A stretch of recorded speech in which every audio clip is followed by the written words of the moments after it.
Welcome to the Slop Temple. We pray this video helps. You begin by preparing the device and starting the capture process. First, enable palm swipe capture and allow camera and storage access so files can save. Make sure firmware is updated. Outdated software often breaks detection. Place the device on a stable, level surface and clear the background to reduce false triggers.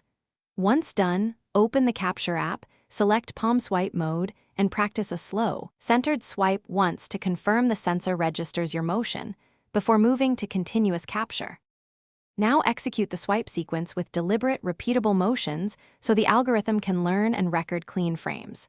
Start with one steady wrist sweep across the sensor area at roughly arm's length, palm facing the camera. Avoid sudden jerks that create motion blur.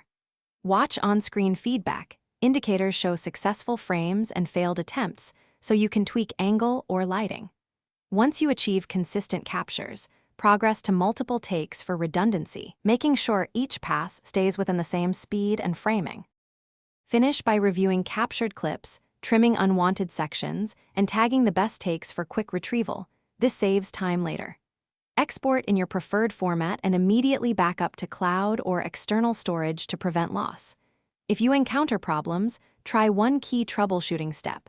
Reset permissions and recalibrate the sensor, then test against a neutral background with consistent lighting.